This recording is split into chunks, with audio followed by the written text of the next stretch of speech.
말씀의 제목은 그리스도 예수께 잡힌 바 되기 위하여 라는 제목으로 말씀을 나누겠습니다. 육신을 가진 우리의 삶의 모든 기쁨과 모든 삶의 근거는 세상의 것들입니다. 그래서 우리는 삼위 하나님으로부터 주어지는 만족과 기쁨보다는 세상의 만족을 이루기 위해서, 세상의 가치를 얻기 위해서 주어진 인생을 다 거기에 갈아 넣습니다. 그래서 우리는 예수를 믿는다고 말하지만 하나님 나라의 실체를 잘 모르고 하나님 나라를 이루기 위해서 사는데 우리의 인생을 다 갈아 넣지는 않습니다. 그래서 예수를 믿어도 우리는 여전히 육적인 것들을 나누고, 육적인 것이 잘 될 때에 우리의 정서가 반응하고, 육적인 것을 위하여서 우리의 의지가 발동하는 것이 우리의 인생의 날들입니다. 그러다가 어느 날 우리가 전혀 예상하지 못할 때에 하나님께서 우리를 갑자기 부르시면 우리는 신나게 육적인 일을 하다가 주 앞에 서게 될 것입니다. 그러할 때 주께서 우리를 보면서 네가 누구냐? 라고 물을 때 우리는 뭐라 답할지 모르게 될 것입니다. 우리는 하나님의 은혜를 주셨지만 세상의 일만 열심히 하다가 주 앞에 섰습니다, 이렇게 말할 수밖에 없는 것이죠. 너무나 안타깝게도 그래서 조국교회 안에서, 조국교회를 통하여서 조국 대한민국에 믿지 않는 사람들이 하나님 나라를 전혀 보지 못하는 것이 우리의 현실입니다. 남의 이야기가 아니라 바로 우리가 그런 것이죠. 그런 우리들에게 우리의 어리석음이 무엇인지를 잘 깨닫게 해주시는 말씀이 오늘 본문의 말씀입니다. 바울은 우리와 비슷한 빌립보 성도들에게 이 말씀을 전하고 있는 것입니다. 빌립보 성도들은, 빌립보라는 도시는 우리가 늘 말씀드렸지만 로마 제국에서 가장 로마다운, 두 번째로 로마다운 그런 도시이고, 그래서 세상의 가치가 풍성했고 세상의 가치의 그 풍성함을 자신의 자랑으로 삼았던 그런 도시였습니다. 그런 도시에 있는 성도들이니 얼마나 세속에 익숙하고 세속에 주는 그 기쁨 안에 충만히 젖어 있던 자들이겠습니까? 그런 자들에게 바울은 참다운 성도의 삶이 무엇인가를 권면합니다. 그것이 오늘 말씀에 나타나는 것이죠. 7절을 먼저 보시면 바울이 전환을 일으킵니다. 그러나 무엇이든지 내게 유익하던 것을 내가 그리스도를 위하여 다 해로 여길 뿐더러 라고 되어 있습니다. 우리가 지난주에 보았던 말씀에서, 지난주에 보았던 5절, 6절의 말씀을 보시면 바울이 얼마나 자랑할 만한 사람인가를 우리가 알 수 있습니다. 우리 한번 읽어보시죠. 5절과 6절의 말씀입니다. 시작.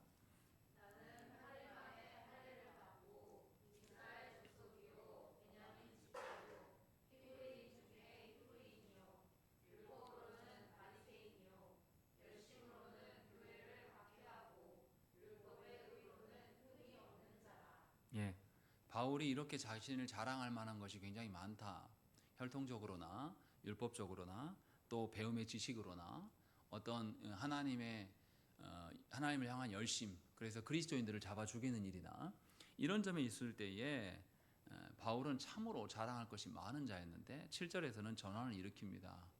전에 그렇게 나에게 유익했던 것이 이제는 나에게 해가 된다 라고 지금 말씀하고 있다는 것입니다. 바울이 앞서서 밝혔던 것들이 유대인들이 굉장히 자랑하는 육신의 것들입니다. 그런데 바울은 이것이 이제는 자신에게 오히려 손해다라고 말씀하고 있는 것이죠. 왜냐하면 예수님 만나기 전에는 바울은 혈통이나 지식이나 교회를 향한 그 핍박의 열심, 이 모든 것들이 자신의 관심사였고 자신의 의식을 지배했었습니다. 그래서 누구보다도 이 일들을 힘쓰고 애썼던 자들입니다. 그래서 바울은 예수 만나기 전에는 그리스도인들을 죽이는 것, 이런 일에 힘쓰는 자였음을 우리가 알 수 있습니다. 우리도 그렇습니다. 우리가 아무리 예수를 믿는다고 하면서도 저와 여러분들이 인생의 시간들, 일주일을 보내면서 우리가 어떤 시간을 가장 많이 소비하고 있는가를 보면 여러분들의 정체성이 무엇인가가 금방 드러납니다.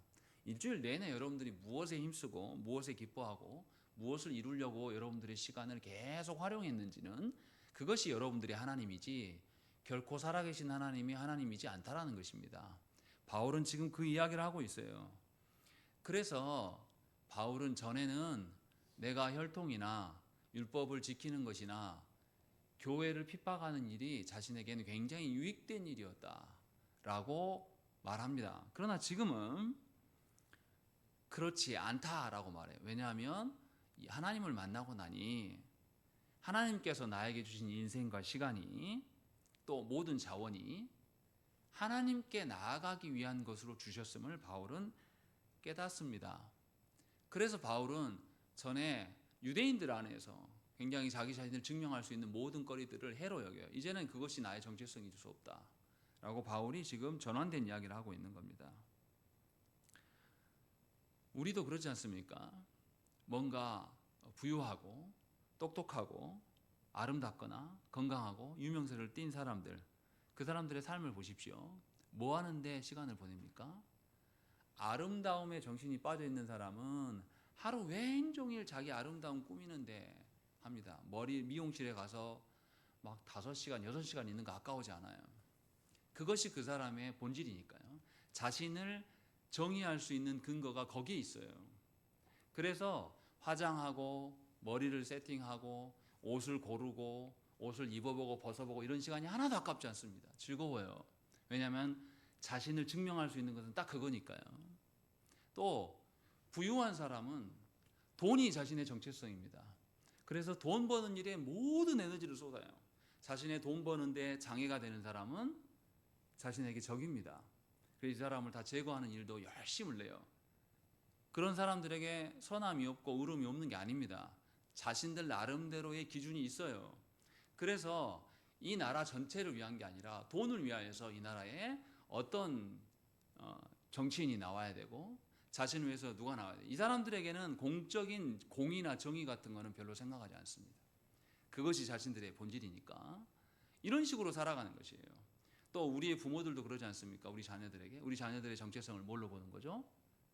대학이라든지 취업으로 보는 거예요. 그래서 우리 자녀들에게 인품이라든지 우리 자녀들의 신앙이라든지 이런 것에 대해서는 시간을 할애하지 않아요. 부모된 우리가 우리 자녀들을 돌아보면서 주의 말씀 안에서 하나님 앞에서 우리 자녀인가를 점검하지 않습니다. 그냥 내버려 둬요. 아주 꼬맹이였을 때부터 계속 내버려 둡니다. 그런데 뭐는 합니까?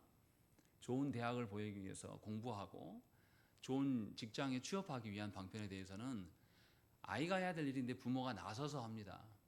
왜냐하면 그들의 정체성은 세상에 학벌이거든요. 이것이 그 사람의 정체성입니다. 이런 식으로 우리 자신들을 각자 하나하나를 높이고 살펴보면 우리는 하나님의 자녀가 아닙니다. 우리는 하나님과 별 상관이 없는 자들이에요. 바울식으로 생각해보면 선행도 마찬가지입니다. 제가 아는 어떤 신앙인은 그렇게 남들에게 잘해요.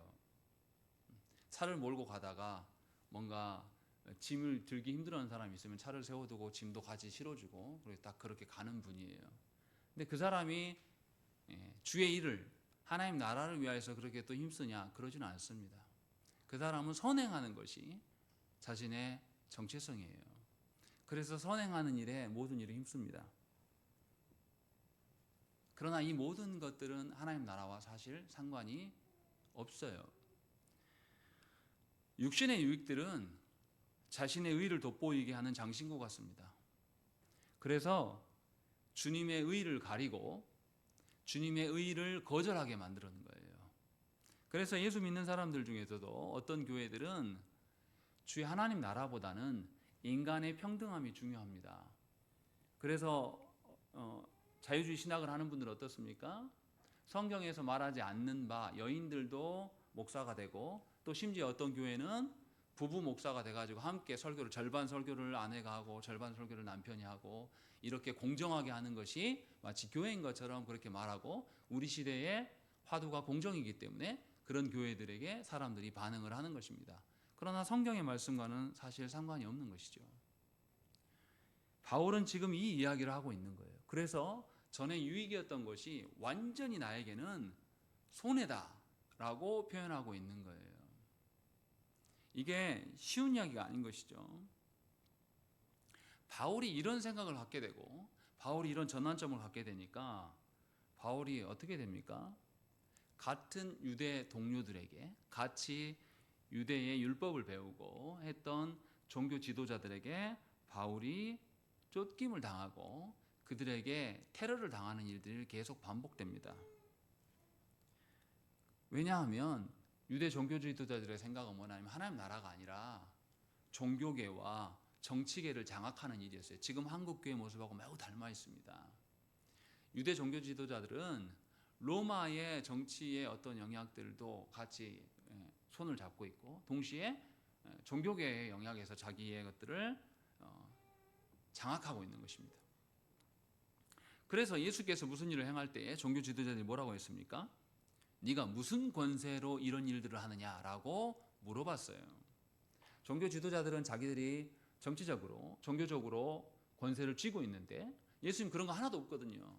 그런데 그런 일을 하니까 이들이 오히려 예수님께 물었습니다. 그때 예수께서 뭐라고 말씀하셨냐면 여러 가지 이야기 하셨지만 너희가 어떤 권세를 갖고 있는지 나도 말하지 않겠다 이 말씀도 하셨지만 그 뒤에 뭐라고 말씀하시냐면 내가 진실로 너희에게 이르노니 세리들과 창녀들이 너희보다 먼저 하나님 나라에 들어가리라. 주께서 이렇게 말씀하신다는 것입니다. 왜 이렇게 말씀하셨을까요? 유대 종교 지도자들이 뭔가 자신의 의를 만들어 놓고 그 의를 포장하기 위해서 그들은 교만했습니다. 그리고 결과적으로 하나님이 보내신 메시아를 그들은 불신했어요. 하나님이 세우신 직분자들인데도 하나님과 전혀 상관없고 다른 일들만 힘썼단 말이죠. 그래서 주님을 앞에 두고 네가 무슨 권세로 일을 하냐라고 주님께 도전했습니다. 또 자신들만 하나님 나라를 못 가게 하는 것이 아니라 백성들에게도 거짓된 가르침으로 인하여서 다 백성들까지도 눈이 멀게 하는 일들을 행했습니다. 반면에 세리들과 창녀들은 육신의 유익들이 현저히 없는 자들입니다. 세리들은 민족의 반역자로 여겨서 누구도 상대해주지 않아요. 또 창녀들 역시도 그 사람들을 인간 대접하지 않습니다. 그래서 육신의 일에 아무 기대가 없는 사람들이에요. 그런데 이 사람들은 주님의 말씀을 듣고 믿고 뉘우쳤습니다. 그래서 주님은 그들이 먼저 주의 나라에 하나님 나라에 이르게 될 것이다 라고 주님이 말씀하셨다는 것입니다. 예수님의 기준으로 보면 이 땅에서 우리가 돈이 많아지고 이 땅에서 우리 자녀들이 잘 되고 이 땅에서 우리가 떵떵거리고 살아가는 것이 사실은 해로움입니다. 바울의 말대로. 그래서 우리는 유익이 되는 것과 해로움의 기준이 나에게서 찾으면 안 돼요. 다른 곳에서 찾아야 합니다. 그래서 바울이 7절에 뭐라고 합니까? 뭘 위하여서 내가 유익이 해로 바뀌었다 말하고 있습니까? 그리스도를 위하여라고 되어 있습니다. 분명하게 예수 때문에 나에게 유익됨과 해가 되는 것이 내가 뒤바뀌어 버렸다라고 말씀하고 있습니다. 만물은 하나님으로부터 존재하는 것입니다. 그래서 우리는 만물을 바라볼 때에 예수 그리스도를 중심으로 해석을 해야 됩니다. 지금 호르무즈 해협이 전쟁으로 막히고 석유가 오냐 못 오냐를 가지고 주식이 오르냐 내리냐 산업이 어떠냐 저쩌냐 이런 해석들 온당한 것입니까? 하나님 나라의 관점에서 우리가 이것들을 해석하고 하나님의 다스림 속에서 우리가 이것을 발견하게 된다면 불안해할 이유도 없는 것이고 불편함은 있을 수 있으나 그렇다고 해서 우리의 존재가 뭔가 위협을 당할 그런 것은 아니라는 것입니다. 그런데도 그리스도인들조차도 놀랍게도 이런 방식으로 우리의 삶을 해석하려고 하는 것이죠. 그래서 너무나 안타깝게도 늘 말씀드리지만 교회가 하나님의 관점으로서 우리의 교회, 우리 시대를 해석하지 않습니다. 그래서 교회가 말씀을 연구하지 않고 AI를 연구하려고 하는 것이고 AI 시대 가운데 설교는 어떻게 해야 되고 성도들은 어떻게 해야 되지? 더 모집할까? 이런 생각을 하고 있는 것입니다. 그러니까 하나님께서 만물의 주인 되시고 하나님께서 만물을 다스리신다는 소리를 누구부터 인정하지 않는 거냐면 사실 우리부터 인정하지 않는 것입니다. 바울은 이 점을 지적하고 나오는 거예요. 과연 우리가 예수를 믿음으로 말미암아서 전에 그렇게 나에게 좋았던 세상의 아름다움과 세상의 성공과 세상의 건강과 세상의 어떠한 것이 나에게 지금 배설물로 되었는가? 라고 우리에게 묻고 있는 겁니다. 여러분들에게 돈은 무엇입니까? 여러분들에게 사람의 관계는 무엇입니까? 여러분들의 하나님께서 주신 여러분들의 자녀는 또한 무엇입니까? 분명하게 이것을 새롭게 정의하지 않는 이상은 우리는 절대 바뀌지 않습니다. 죽을 때까지 바뀌지 않으면서 계속 애달파만 할 거예요. 아, 내가 이러면 안 되는데 라는 것을 모르는 성도는 아무도 없습니다. 다 알아요. 아는데 문제는 뭐냐면 여전히 거기에 매여 있는 것이죠. 생각만 한 번씩 아, 내가 하나님 나라를 위해서 뭔가를 달라져야 되는데 라고 부담만 갖는 그런 형태로 남을 수밖에 없다는 것입니다. 그런데 바울의 그 다음 말이 더 충격적이에요. 8절로 읽겠습니다. 시작.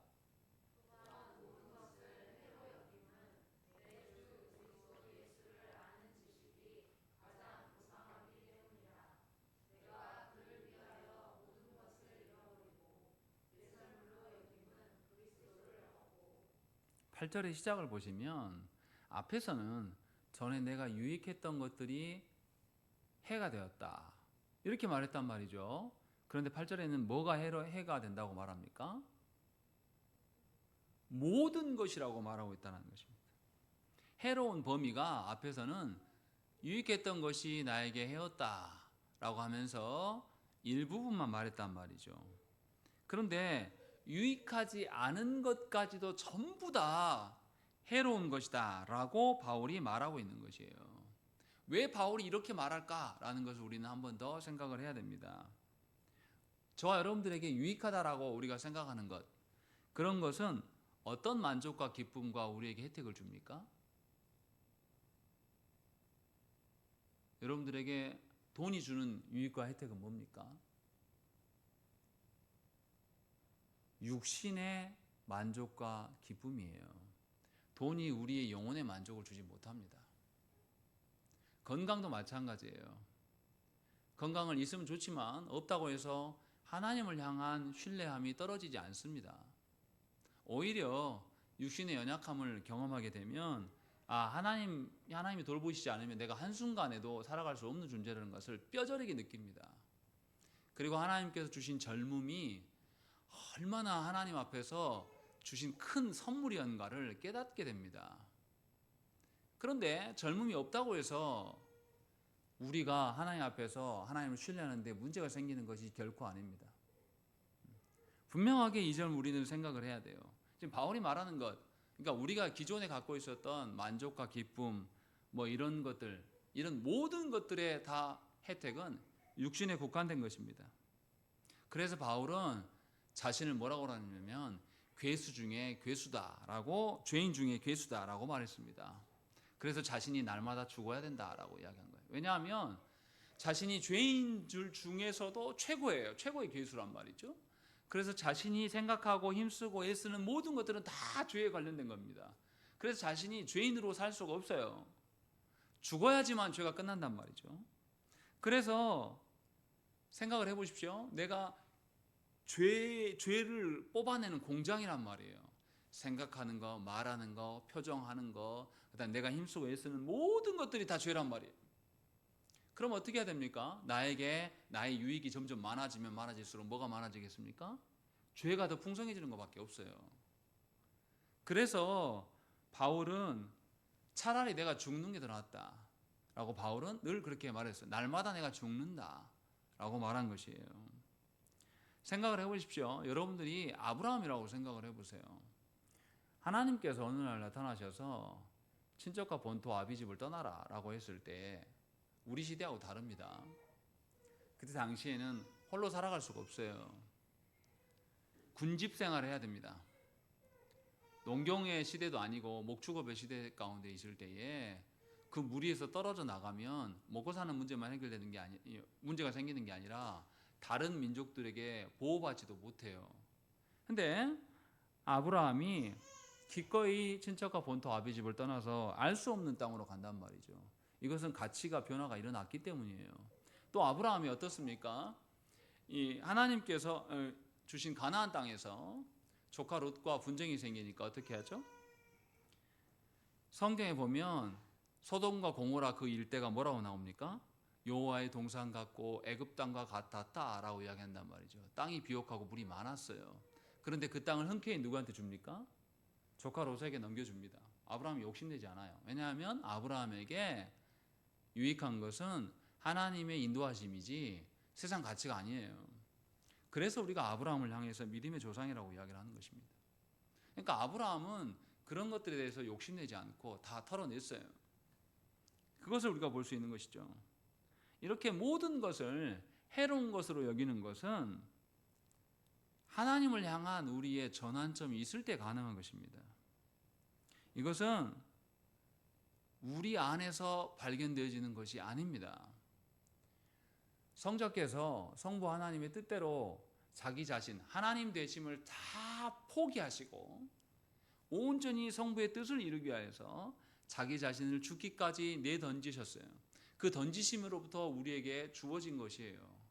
그럴 때만 우리는 모든 것이 해롭다라고 인정할 수가 있게 되는 것입니다. 바울은 지금 그 이야기를 우리에게 하고 있는 거예요. 과연 우리가 그리스도로 인하여서 우리의 가치관이 전환되었다라면 바울처럼 모든 것을 해로 여길 수 있다라는 것을 바울은 우리에게 권면하고 있는 것이에요. 그래서 우리는 기억을 해야 됩니다. 나에게 유익한 것이 진실로 그리스도 앞에서도 유익한 것인지를 우리는 늘 살펴야 되는 것이에요.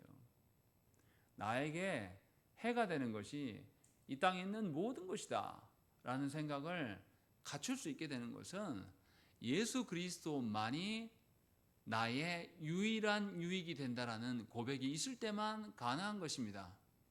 그렇지 않기 때문에 우리는 여전히 우리가 소중한 것을 놓지 못해요. 절대 놓지 않습니다. 죽을 때까지 붙잡고 있을 거예요. 그러나 우리가 죽는 순간 우리는 그리스도 앞에 서게 될 것이고 그리스도 앞에 서게 되는 그날에 금방까지도 내 육신으로 붙잡고 놓지 못했던 내 응어리진 것들이 얼마나 더러운 것인가를 바로 깨닫게 될 것입니다. 그때는 늦어요. 그때는 아무런 의미가 없습니다. 하나님 앞에 그렇게 서게 되면 우리는 거짓된 가치관을 쭉 잡고 있다가 숨이 끊어지기 직전까지도 그걸 붙잡고 있다가 끊어지는 것과 동시에 이게 전환이 되거든요. 그러면서 주 앞에 서게 된단 말이죠. 그러니까 살아있는 동안에 우리가 하나님 앞에서 나의 가치의 전환이 일어나지 않으면 우리는 하나님 앞에 설 수가 없습니다.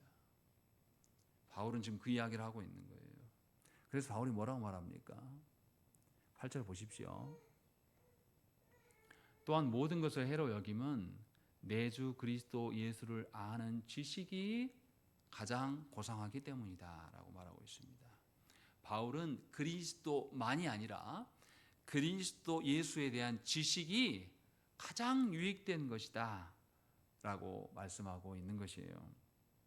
바울의 고백이 특이한 점은 예수에 대한 지식, 그 위대한 것 때문에 모든 것을 버렸다라고 여기지 않아요. 뭐라고 말합니까? 8절 끝부분 봐보십시오. 내가 그를 위하여 모든 것을 잃어버리고 배설물로 여겼다라고 되어 있습니다. 버렸다라고 하지 않아요. 여긴다라고 이야기하는 겁니다. 버린 것과 여긴 것의 차이인 것이 뭡니까? 여기에 물이 있어요. 물이 있는데 제가 물로 보지 않아요. 이 물을 마시면 나에게 해가 된다고 생각이 들면 그렇게 말하면 더 쉽겠네요. 여기에 삼겹살이 이렇게 있단 말이에요. 접시에. 저한테 삼겹살은 치명적이거든요. 지금 먹으면. 그럼 제가 이것을 유익한 것으로 여겨야 됩니까? 해로 여겨야 됩니까? 실제로 이것이 나에게는 내 정신 상태로나 내 입맛에는 유익한 겁니까? 해입니까? 유익한 거예요. 맛있어요. 그런데 아프니까 유익한 건데 제가 어떻게 보는 거예요? 어떻게 간주하는 거예요? 해로 여기는 겁니다. 바울이 지금 그 이야기를 하고 있는 거예요. 저절로 우리의 가치 전환이 일어나는 게 아니라 하나님께서 주신 지식이 위해서 그 지식 기준으로 보니까 전에 내게 유익한 것, 그것도 내가 해로 여기는 것을 결단했다. 요 이야기를 하고 있는 거예요. 다시 말하면 바울은 세속의 어떤 가치들을 모르는 사람이 아니에요. 알고 있음에도 불구하고 신앙의 결단을 통하여서 그것을 전부 다 배설물로 여기고 있다라고 말하고 있는 거예요. 그래서 바울은 우리에게 결단을 요구하는 것입니다. 우리가 결단을 한다는 것은 뭐냐면 내가 내 의지로 끊어낸다 그런 뜻이 아니에요. 우리가 하나님 앞에서 결단할 수 있게 되는 것은 전에 내가 좋아했던 것을 통칭해서 우리가 기호라고 하십시다. 내가 좋아하는 기호가 바뀌어야지만 결단이 되는 겁니다. 전에는 세속적이고 세상적인 것이 나의 기쁨이고 위로였어요. 그래서 아무리 예수를 믿어도 사람의 위로가 필요했습니다. 아무리 예수를 믿어도 하나님이 나에게 돈을 주셔야지만 내가 만족했단 말이에요. 그런데 어느 날 보니까 나를 위로하는 그 사람이 또 뒤로 돌아가서 다른 이야기를 한단 말이에요. 뒷담화를 했다는 걸 나중에 알게 돼요. 그러면 그 위로가 절대 되지 않지 않습니까? 또 돈이 나를 그렇게 해줄 것 같았는데 내가 돈이 없는데도 문제가 해결하신 하나님을 보게 돼요. 그럼 우리는 어떻습니까? 하나님을 이제 발견하게 된단 말이죠. 그래서 하나님만이 나의 위로가 되고 나의 즐거움인 것을 깨닫게 되면, 그렇게 나의 기호가 전환이 되면 우리는 하나님께 결단하게 되는 것입니다. 하나님 나라를 꿈꾸지 않는 사람도요, 돈을 사랑하는 사람은 교회 안에서 뭘로 섬기겠습니까? 돈을 사랑하는 사람은 교회 안에서 돈으로 섬깁니다. 그런데 그냥 섬기지 않아요. 많은 헌금을 하겠죠. 근데 많은 헌금하고 어떻게 하겠습니까? 돈 사랑하는 사람들의 특징이 뭡니까? 반드시 본전 생각을 해요. 그래서 많이 헌금한 만큼 교회 일에 관여합니다. 간섭해요. 그러면서 왜 이렇게 안 했냐, 왜 저렇게 했냐. 우리 그 쉽게 보지 않습니까? 우리가 교회 안에서 아주 적은 액수에 헌금하는 사람들이 찾아와 가지고 왜 교회 일 이렇게 합니까? 하는 분 있습니까? 그런 분 없어요. 근데 돈을 사랑한 사람도 교회 안에 큰 돈 헌금할 수 있어요. 근데 그런 사람 특징은 뭐냐면 본전이 있기 때문에, 본전 생각이 있기 때문에 계속 뒤에서 이래라 저래라 이야기를 합니다. 이것은 하나님께 드리는 헌신도 아니고 아무것도 아니에요. 그냥 자기 사랑한 걸 입증한 것 뿐입니다. 그렇게 해서 자신의 욕망의 크기만큼 헌금을 합니다. 그리고 욕망의 크기만큼 교회 일을 관여하고 본인이 주인 노릇하려고 하는 것입니다. 그래서 교회 운영이 자신의 뜻대로 돼야 돼요. 이것은 하나님께 드린 게 아닙니다. 하나님과 아무런 상관없는 자이고 오히려 주의 나라를 망치는 자이죠. 분명하게 그래서 교회는 돈 중심으로 모든 것을 해결하지 않습니다. 헌금을 많이 했다고 해서 그 사람에게 발언권을 주지 않아요.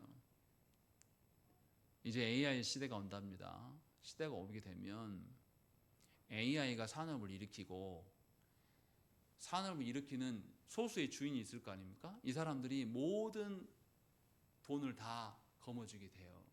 그리고 국민들은 이제 일자리가 없어지면서 나라에서 준 돈 먹고 살 거 아닙니까? 이렇게 바뀐대요. 그러면 이제 생각을 해보십시오. 정책을 집행할 때 국민들한테 표 한 표씩 주겠습니까? 줄 리가 없어요. 모든 공장 돌아가는 대기업 총수들이 야, 내가 세금을 어마어마하게 내고 국민들은 일도 안 해가지고 세금 얼마 내지도 않는데 왜 쟤네들하고 똑같이 나랑 한 표냐? 바뀔 겁니다. 그런 시대가 도래할 거예요, 이제 앞으로. 그때 하나님 앞에 서지 않으면 우리는 돈이 많은 사람들의 노예로 살아가게 될 거예요. 우리는 아무 집행할 권한도 없게 될 것입니다. 다시 봉건주의 시대가 도래할 거예요.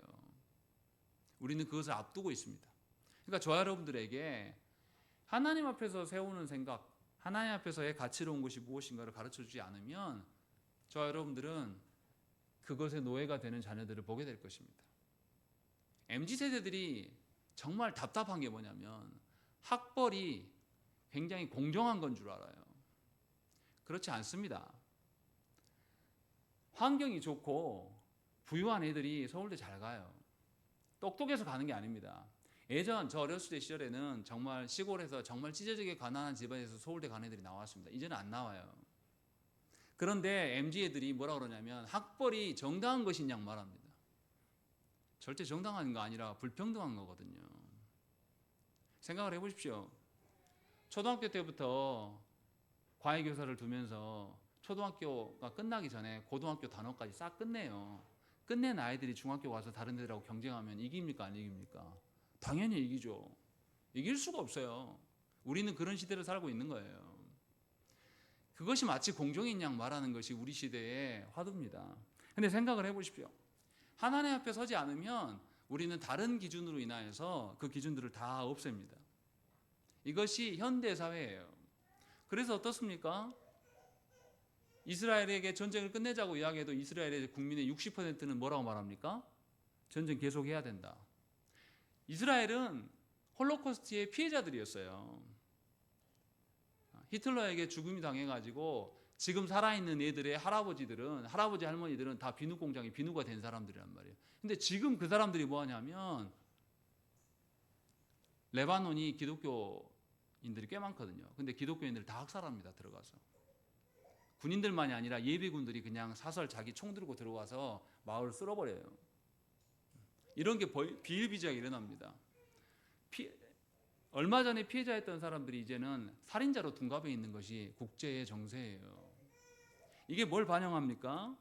우리가 하나님 앞에서 정말로 기호가 변화되지 않으면 우리는 무슨 짓도 할 수 있는 인간들인 것을 보여주는 겁니다. 그래서 바울은 지금 모든 것을 잃어버리고 배설물로 여긴다라고 말하고 있는 거예요. 결단을 해야 된다라고 말하고 있는 겁니다. 하나님 앞에서 나의 기쁨과 만족이 전환될 수 있기를 위하여서 기도하고 그 전환되는 것이 있을 때에 우리는 신앙의 결단이 가능하다. 지금 말씀하고 있는 것이에요. 정말로 우리가 하나님 앞에서 전환되는 것이라면 내가 가진 모든 것을 하나님께 드려도 절대로 본전타령하지 않을 것입니다. 그러나 이것이 전환되지 않은 상태에서 우리가 하나님께 뭔가를 헌신하고 뭔가를 교회를 섬기고 하는 거면 우리는 언젠가는 반드시 본전타령을 하게 돼 있어요. 분명하게 이것은 바울이 말하는 대로 모든 것을 해로 여기고 배설물로 여기는 것이 아닙니다. 다른 거예요. 바울은 지금 그 이야기를 하고 있는 겁니다. 그래서 바울은 뭘 얻기를 위하여라고 말합니까? 그리스도를 얻기 위하여서 일을 하고 있다. 지금 분명하게 말씀하고 있는 것이에요. 배설물로 여김은 그리스도를 얻기 위함이다 라고 말하고 있는 거죠. 그리스도 한 분만 얻게 된다면 나머지 것을 내가 다 포기할 수 있다라는 이야기를 하고 있어요. 그리고 9절에 가면 더 놀라운 이야기가 있습니다. 우리 9절 말씀 읽겠습니다. 시작.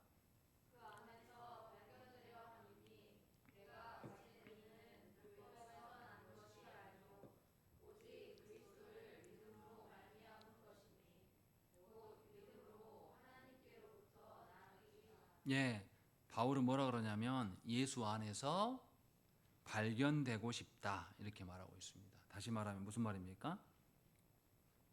예수님으로만 나를 설명할 수 있는 존재가 되었으면 좋겠다라고 말하는 것이에요. 우리는 누구를 만나면 무슨 이야기 합니까? 여러분들은 누구를 만나면 여러분 소개를 어떻게 시작합니까? 우리의 소개가 바울식으로 이야기하면 예수로 시작해서 예수로 끝나야 됩니다. 바울은 지금 그 이야기를 하고 있는. 그래서 그리스도 안에서 내가 발견되기를 원한다라는 거죠. 근데 우리는 그렇게 하지 않잖아요.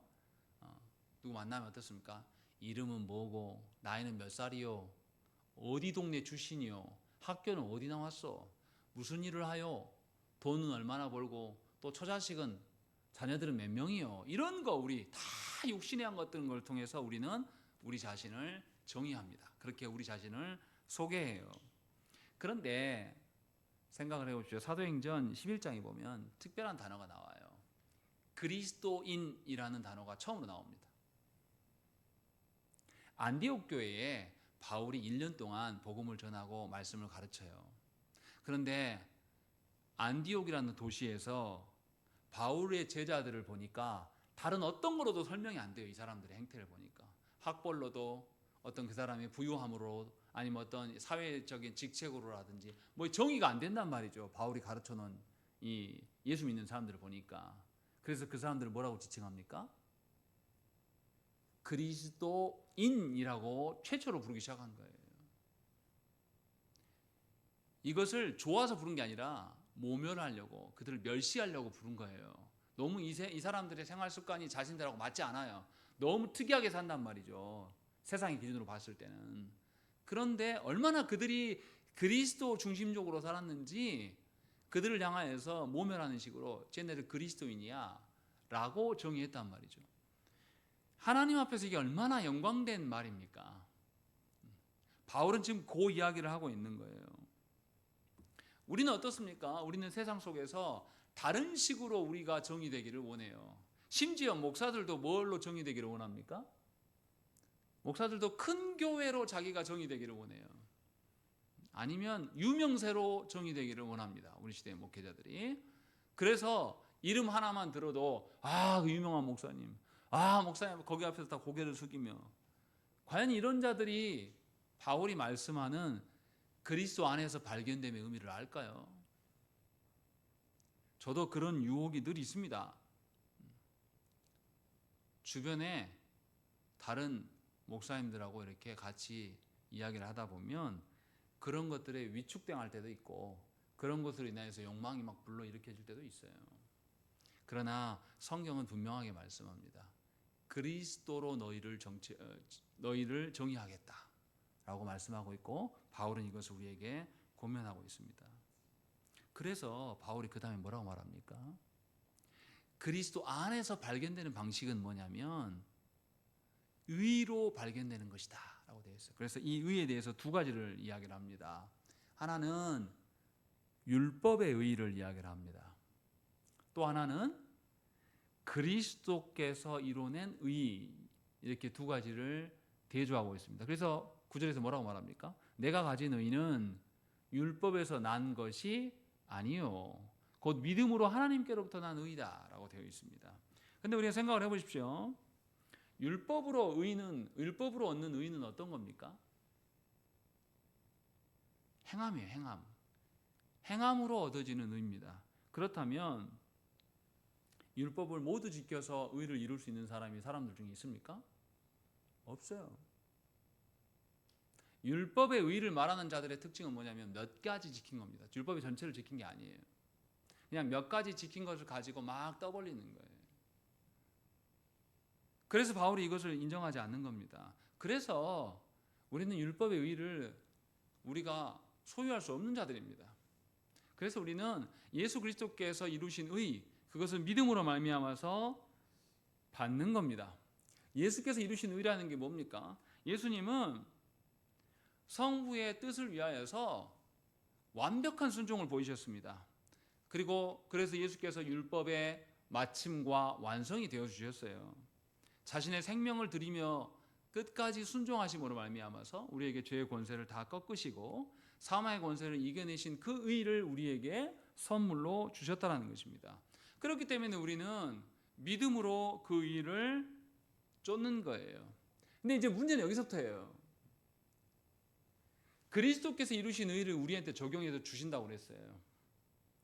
그러면 그 의가 우리에게 하나하나 적용되면 우리에게 어떤 일이 일어나야 정상이냐면 우리가 타락한 부패한 본성을 갖고 있단 말이죠.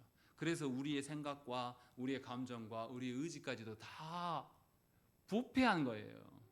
그래서 우리의 생각의 모든 근원이 하나님으로부터 시작되는 게 아니라 뭘로부터 시작하는 거예요? 세상의 가치로부터 우리는 다 생각합니다. 또 우리의 정서가 뭐에 반응합니까? 세상에 썩어 없어질 것, 돈이 좋고 남들에게 인정받는 거 좋아하고 또 내 새끼들이 잘 되는 것, 또 내 지인들 뭐 이렇게 잘 되는 거, 뭐 이런 식의 것들, 이게 부조리한 거 다 알아요. 아는데도 부조리한 방법을 통해서라도 내 새끼는 잘 되기를 바라는 것, 이런 것이 다 거짓된 정서란 말이죠. 근데 우리는 그걸 바꾸려고 하지 않아요. 의지도 마찬가지입니다. 하나님 앞에서 하나님을 발견하게 되면 하나님을 향한 의지가 발동이 됩니다. 그런데 하나님을 향한 의지에 발동해서 살아가려고 하는 것이 아니라 내 욕망에 치우치는 의지가 얼마나 센지 몰라요. 우리는 이렇게 되어 있습니다. 그런데 그리스도의 의가 우리에게 적용되기 시작하면 우리 안에 뭔 일이 생기냐면 우리의 굽어져 있던 가치관들이 조금씩 정리가 됩니다. 우리의 이 세속적인 감정, 굉장히 개인적이고 죄에 반응하는 감정들이 의에 조금씩 반응하는 감정으로 전환이 된단 말이죠. 이런 일들이 우리 안에게 벌어져요. 근데 이것이 쉬운 일이 아닙니다. 여러분들 누군가 나를 싫어하는 사람을 그 사람에 향해서 사랑의 마음까지 말하는 게 아닙니다. 그것까지 요구하지도 않아요. 그냥 그 사람이 참 안 됐다, 불쌍하다라는 마음을 들기, 그렇게 마음까지 전환되는 게 쉽습니까? 그 마음에 이르기까지 내 마음이 타들어가고 내가 그 사람을 향한 미움들을 누그러뜨리고 참고 견디면서 내가 죽어 나자빠지는 과정이 먼저 선행돼요. 하나님 그렇게 할 수밖에 없게 만드십니다. 그리고 나중에 하나님 사랑을 알고 나서 내가 얼마나 내 감정이 쓰레기 같은 걸 알게 되면 그 과정이 지난하고 오래된 감정을 지나면서 드디어 하나님의 마음을 좀 품게 되면, 아, 나를 그토록 미워하고 나를 제거하려고 하는 저 사람이 진짜 불쌍하다, 그런 마음이 생겨나기까지 굉장히 내 마음에 고달픔과 괴로움의 나날들이, 죽는 과정이 반드시 있어야 됩니다. 있게 되어 있는 거예요. 이것을 지금 바울이 말하고 있는 겁니다. 그래서 하나님의 의를 믿음으로 선물로 받는 것은 한순간이지만 그 의가 내 인격과 삶에 적용되어서 나를 점진적으로 변화시키는 것은 평생에 걸쳐서 일어나는 일이에요. 이게 일어나냐 이 말이에요. 바울은 지금 그 이야기를 하고 있는 거예요. 주께서 우리 모두에게 주셨어요. 중요한 건 뭐냐면 그 주신 의로 말미암아서 나의 못돼 처먹은 내 본성이 하나님 앞에서 무너져 내리면서 마음이 썩어 문드러져 가면서 죽는 과정을 통해서 하나님으로 인해서 전환을 일으키냐 이 말이죠. 그것이 있어야 한다고 말하는 거예요 지금. 그렇지 않으면 우리는 절대 바뀌지 않습니다. 절대 하나님의 그 어떠함 속에서 그리스도 안에서 발견되는 일이라는 것은 절대 있을 수 없는 일입니다. 그러니까 수십 년 예수를 믿었는데 여전히 세상 것이 좋아요. 수십 년 예수를 믿었는데 하나님과 독대함으로 위로받는 것이 아니라 여전히 사람이 필요해요. 그렇다면 하나도 안 바뀐 겁니다. 여전히 나는 그리스도 안에서 발견되고 싶은 마음이 추워도 없는 거예요. 나는 여전히 하나님 나라고 모시고 가네. 나는 여전히 세상 속에서 내 돈으로 나를 정의하고 싶고 나의 능력으로 정의하고 싶고 아니면 나가 안 되면 내 새끼들이라도 잘 돼가지고 나를 좀 정의해 줬으면 좋겠다. 이게 무슨 하나님의 사람입니까? 바울은 지금 이 이야기를 하고 있는 거예요. 그래서 의에 대한 이야기를 우리에게 권면하고 있는 것입니다. 그러니 우리가 그리스도의 의를 받았다고 좋아할 것만이 아니에요. 그리스도의 의를 우리에게 적용해서 우리의 타락한 본성들이 날마다 점진적으로 변화되는 그 일에 우리가 힘쓰고 기도하며 애써야 돼요. 주 앞에서 그 일을 놓고 부지런히 힘써야 되는 것입니다. 그것을 붙잡고 우리의 인생들을, 우리의 시간들을 보내고 있는 그 사람이야말로 바울이 말하는 그리스도인이에요. 이것이 성도라고 성경은 말하고 있는 거예요. 이 작업을 하지 않으니까 하루하루가 태평하죠. 조금만 고난이 와도 견디지 못하는 거죠. 원래 내 변하지 않는 본성을 붙들고 하나님 앞에 씨름하고 있으면 웬만한 고난과 핍박과 멸시가 와도 그래 나는 이보다 더한데 하면서 웃어 넘길 수 있어요. 근데 우리가 이 작업을 평상시 안 하고 있으니까 누가 조금만 건드려도 분에 차고 누가 한마디 제가 뭐라고 했는데 그 말이 이런 뜻일까 저런 뜻일까 그런 쓸데없는 생각에 엄청 막 에너지를 쓴단 말이죠. 뭐가 중요합니까? 남이 나에게 어떤 의도를 갖고 말하는 거 이럴 수도 있고 저럴 수도 있고 또 내가 생각하지 못한 또 다른 방법일 수도 있는 것인데 그게 뭐가 중요해요? 근데 여전히 그것을 붙들고 살아가는 것은 자신의 죄된 본성을 갖고 하나님께 씨름하지 않는다는 증거예요. 그러니까 여러분들이 무엇에 힘쓰고 있는지를 점검하셔야 됩니다. 바울은 그래서 그 이야기를 지금 하고 있는 거예요. 그리고 바울의 그 다음 말이 더 충격적입니다. 10절과 11절 말씀을 함께 읽겠습니다. 시작.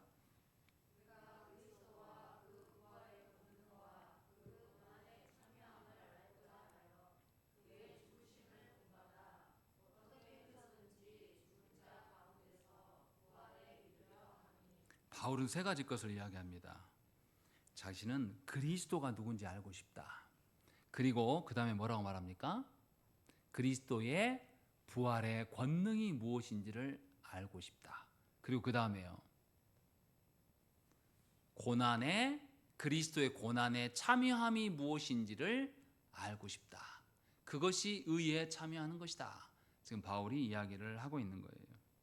먼저 그리스도가 누구신지를 우리는 잘 생각을 해봐야 됩니다. 베드로가 그리스도를 누구라고 말합니까? 베드로가 예수님 보고 뭐라고 말해요? 주는 그리스도시요 살아계신 하나님의 아들입니다 라고 이야기한단 말이죠. 요한은 뭐라고 말하죠?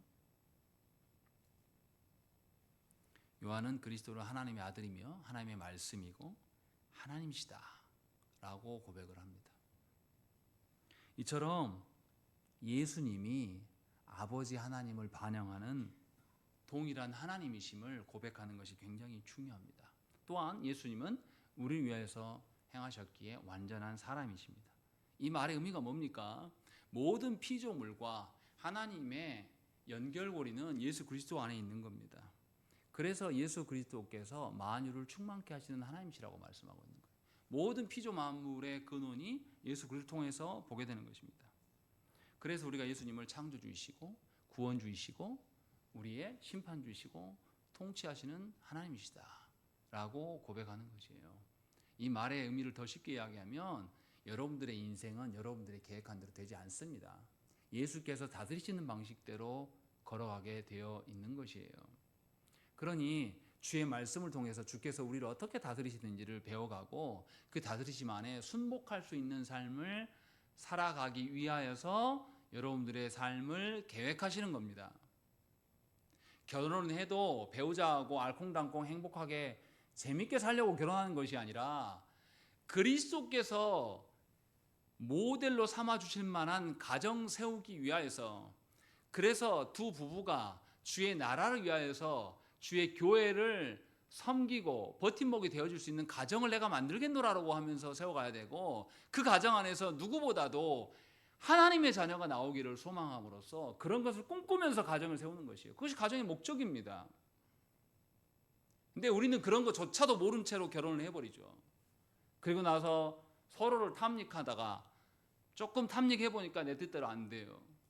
그래서 세상 사람들처럼 서로 누가 주인인가 누가 갑인가를 놓고 싸우다가 인생 보내고, 또 그러다가 애가 태어나면 아무런 준비 없이 애들한테 마루타로 연습만 한단 말이죠. 그래서 우리는 하나님의 일에 대해서는 굉장히 낯설고 취약하고 늘 실험하는 상태인 것이고, 내 욕망과 세상의 관점으로는 굉장히 전문가급이에요. 기가 막힌 현실인 겁니다. 그러니까 교회가 모였을 때라도 하나님의 가정됨과 하나님의 자녀됨이 무엇인지를 논의하고 그것에 대한 힘씀이 우리 안에 자연스럽게 드러나는데 우리는 굉장히 취약해요. 그런 점에서 바울이 하는 말의 의미를 잘 알아들어야 됩니다. 우리가 정말로 그리스도를 그리스도로 아는 자들인가. 그리고 두 번째로 그리스도의 부활의 권능을 알고 싶다라고 말하고 있습니다. 예수께서 부활하셨다는 의미는 뭡니까? 예수께서 하나님이시라는 증거예요. 그래서 초대교회 성도들이 뭘 전했습니까? 뭘 전했어요? 초대교회 당시에 예수님이 십자가에 처형당했다고 사람들이 다 알려져 있잖아요. 그런데 초대교회 성도들은 그 죽으신 그리스도를 믿잖아요. 그래서 뭘 전했겠습니까? 그리스도의 부활을 전했습니다. 부활을 전하는 것이 성도의 정체성이에요. 무슨 말입니까? 저 여러분들이 그리스도의 부활을 믿는 자라면 오늘 내가 육신이 망가지고 죽어도 우리는 그리스도의 부활을 통하여서 내가 죽지 않음을 알게 됩니다.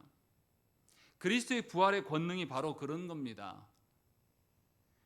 예수 그리스도의 부활 때문에 바울은 유대인들에게 신문을 당하고 고초를 당했어요.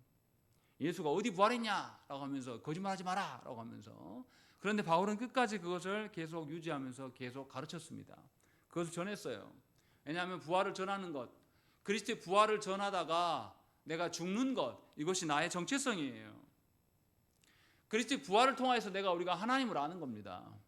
그래서 그리스도의 부활의 권능을 우리가 누리고 살아가야 되고, 그리스도의 부활이 바로 나의 부활이다라는 것이, 그런 갈망함이 우리에게 있어야 되는 것이 정상이란 말이에요. 그러니까 예수 누구보다도 세상 속에서 죽음 앞에서 의연할 수 있는 자들이 누구여야 되냐면 성도들이어야 됩니다. 그런데 교회가 어찌된 일인지 교회의 목사가 아이고 내 새끼가 그 다음 어떻게 살까 걱정돼가지고 교회를 세습해준다? 목사입니까? 그리스도의 부활도 믿지 못하는 자인데. 그리고 그렇게 하나님의 교회를 일개 개인이 독식해도 성도들이 보고만 있어요. 그리스도의 부활을 믿는 자들이 아니죠. 그냥 이 땅 안에서 종교 행위만 하는 자들입니다. 그래서 지금 부활의 권능이 무엇인가, 권능이 무엇인지 알고 싶다, 바울은 그 이야기를 하고 있는 거예요. 그 다음 말이 중요합니다. 바울이 뭐를 알고 싶다고 말합니까? 그리스도의 고난에 참여함을 알고자 하여 그의 죽으심까지 본받는다라고 이야기를 하고 있습니다. 이게 뭔 말입니까? 그리스도와 그리스도의 부활의 능력을 아는 방법은 반드시 뭐를 통해야 됩니까? 죽어야 됩니다. 죽지 않고 부활 어떻게 합니까? 죽지 않고 부활하신 주님을 어떻게 만나요?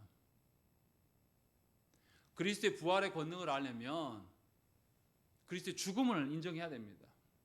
그래서 그리스도께서 부활하실 때라야 비로소 우리는 그리스도가 누군지를 알게 되는 거예요.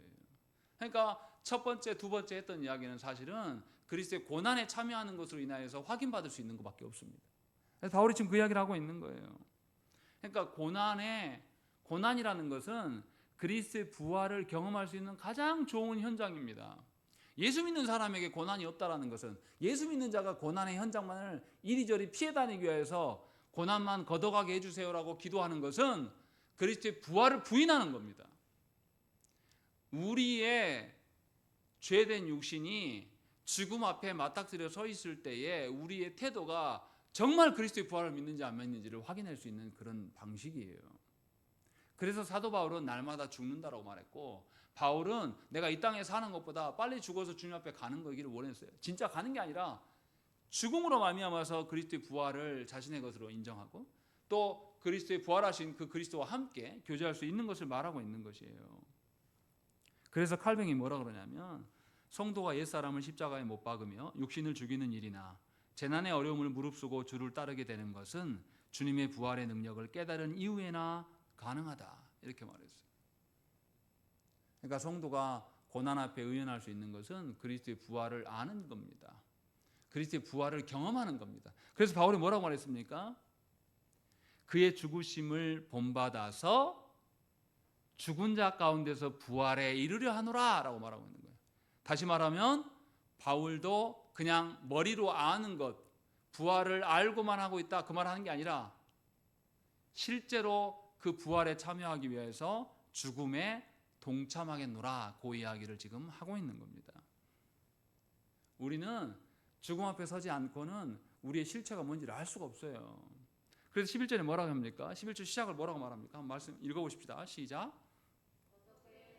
예, 바울은 수단과 방법을 가리지 않고 죽은 자 가운데서 부활에 참여하겠다, 죽은 자 가운데서 부활에 이르고 싶다, 지금 이렇게 말씀하고 있는 겁니다.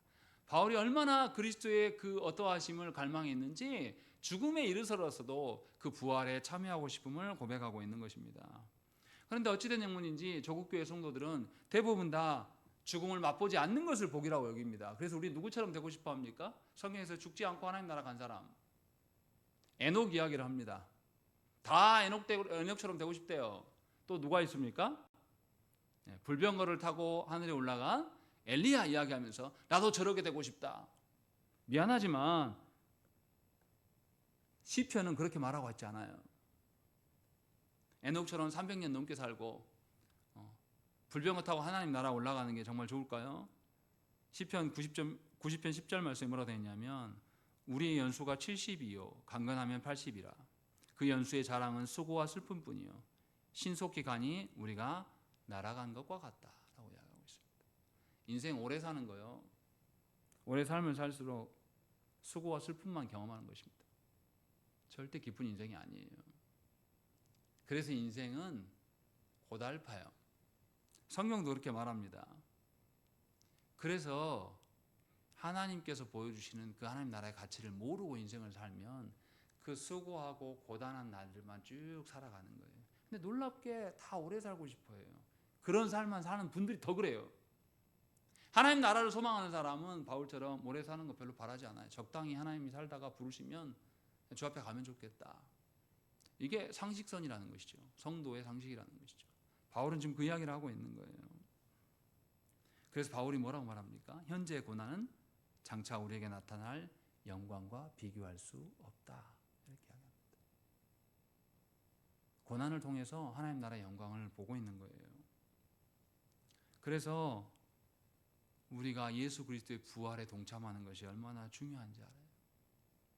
예수님의 그 어떤 탁월함과 예수님의 전능하심만을 우리가 맛보고 살기를 원하는 것이 아니라 반대로 예수 그리스도의 고난당하심과 멸시받으심과 죽으심을 우리가 동참할 때에 우리는 진정으로 그리스도를 닮아가고 싶다 말할 수 있는 겁니다. 주님의 능력, 주님의 권능 뭐 이런 것만 가지고 좋아해요, 대부분의 성도들이. 그러나 그리스도의 고난에 참여하지 않으면 그리스도의 부활의 능력을 전혀 할 수 없습니다. 그런 사람은 죽음 앞에서 하나님을 부인하게 되어 있는 것이에요. 바울이 지금 그 이야기를 하고 있는 겁니다. 저 여러분들은 진정으로 예수 그리스도의 전부를 사랑하십니까? 예수 그리스도의 능력이 아니라 예수 그리스도의 죽으심까지, 순종하심까지, 예수 그리스도의 자기의 버리심까지 우리는 다 사랑하냐고요. 바울은 그것에 참여하는 것이 그리스도의 의를 적용하고 얻는 방식이라고 말씀하고 있는 것이에요. 그리고 마지막 12절에 뭐라고 합니까? 읽겠습니다. 시작.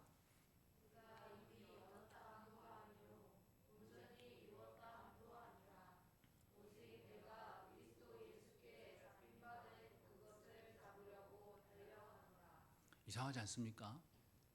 바울이 내내 말해놓고 나중에 뭐라고 말하죠? 얻은 것도 아니고 이룬 것도 아니다. 그럼 바울이 지금 완성했다는 거예요? 미완성이라는 겁니까? 미완성인 일, 자기도 해보지 않은 일을 하라고 하면 여러분들 뭐라고 답합니까?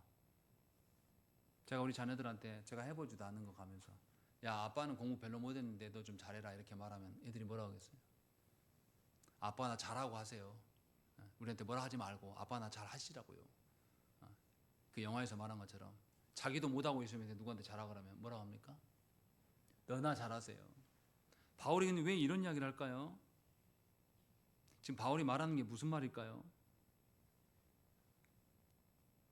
바울이 그리스도께 속해 있지 않다, 하나님 나라에 들어가지 못했다 이 말하고 있는 것이 아닙니다.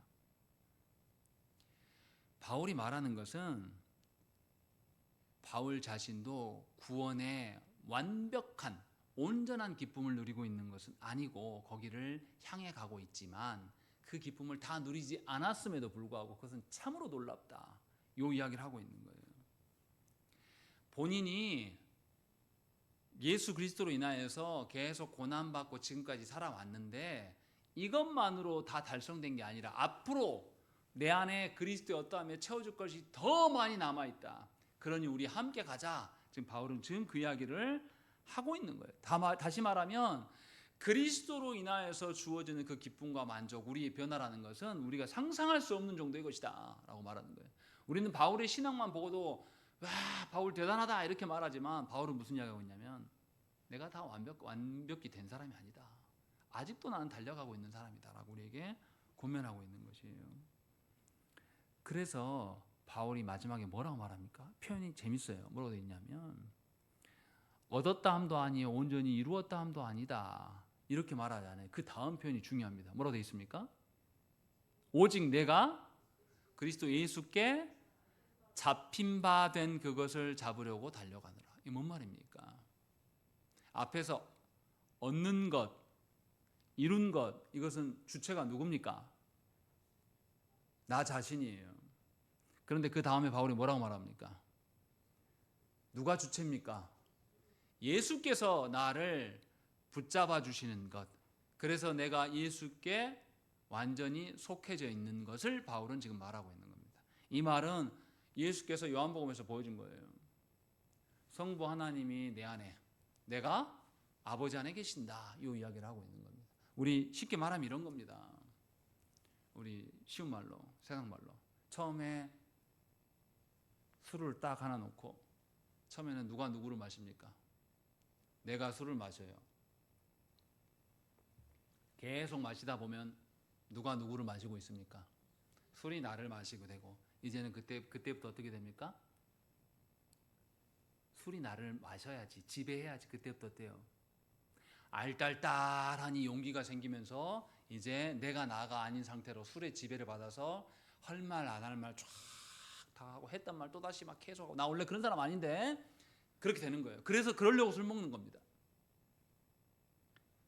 그래서 비유를 하자면 그런 거예요. 지금 바울이 말하는 거는, 내가 예수 그리스도 안에서 발견되는 것이 그냥 내 의지가 살아있고 내가 여전히 주인도 하는 식으로 발견되는 그런 게 아니라, 완전히 예수 그리스도께서 나를 잠식해서 내 안에 어떤 구석도 내가 없고 예수 그리스도만이 충만하게 되어 있는 그런 상태, 그런 상태를 위하여서 나는 달려가고 있다. 지금 이 이야기를 하고 있는 겁니다. 그래서 그리스도께 붙잡힌 바 되고 싶다라고 이야기를 하고 있는 거예요. 자신이 그리스도를 어떻게 하는 게 아니라 그리스도께 붙잡히는 것, 오직 그렇게 되는 것, 그것이 내가 달려가는 목적이다, 목표이다. 지금 이렇게 우리에게 말씀하고 있는 거예요. 이것이 내가 주 안에, 주님이 내 안에 계시는 방식이에요. 그러면 이제 더 이상 내가 표정 짓고 내가 말하고 내가 계획 세우고 내가 행동하는 모든 것 안에서 나의 타락한 본성은 기어나오지 않습니다. 이제는 누구만 나와요? 예수 그리스도의 선하심만이 드러나는 겁니다. 사실은 그럴 수 있으면 정말 목회도 재밌을 것 같아요. 그럴 수 있으면 자녀를 양육하는 거 있어서도 정말 즐거울 것 같아요. 근데 우리는 그러지 못한 상태거든요. 그래서 우리가 더욱더 기도하고 하나님께 우리 자신을 내어놔야 되는 겁니다. 바울은 지금 그 이야기를 하고 있는 거예요. 그렇게 하지 않으면, 우리가 그런 일에 부단히 힘쓰고 애쓰지 않으면 우리는 세상에 사로잡힌 자로 살아가게 된다라는 것을 이야기를 하고 있는 거예요. 단지 교회 나와서 예배 안 빠지고 그냥 우리가 알고 있는 상식선에서 신앙생활을 하는 것이 하나님 보시기에 참 성도인가? 그렇지 않습니다. 시간이 남고 여유가 될 때 여러분들이 뭐에 힘쓰는지가 여러분들의 정체성이에요. 시간이 남고 여유가 있을 때 빈정대면서 막 게으르고 나태하게 놀아요. 그것이 여러분 정체성입니다. 또 시간이 나면 나는 뭘 이루고 싶어 하면서 막 뭘 하는 일에, 그것이 그 사람의 정체성입니다. 나는 여행을 못 가봤으니까 여행을 가야 되겠어. 그것이 그 사람의 기쁨이고 위로이고 만족인 거지. 우린 누굽니까? 여러분은 누굽니까? 정말로 하나님과 관련된 자들입니까? 아니면 하나님과 뗄 수 없는 자들입니까? 아니면 그리스도께 잡힌 바입니까? 우리 자신이 누구인지를 놓고 심각하게 기도하셔야 됩니다. 우리가 교회된 지는 아주 오래됐어요. 그런데 우리가 그리스도께 붙잡힌 바가 몇 번이나 있었는지를 돌아보셔야 됩니다. 그렇지 않으면 우리는 여전히 험한 것을 붙들고 하나님과 상관없는 일에 힘쓰면서 인생을 낭비할 겁니다. 그러다 어느 날 갑자기 내가 예상하지 못한 그날에 주께서 우리를 부르실 거예요. 숨이 끊어져가는 순간 직전까지도 우리가 붙들고 있던 거 못 놓고 있다가 주 앞에 덜컥 서게 될 것입니다. 그때 기쁨으로 그리스도를 만나기를 원합니다. 정말로 평생에 고대했던 주님을 만나고 주님도 여러분을, 당신을 정말 기쁨으로 안아주시기를 빕니다. 우리 함께 기도하시겠습니다.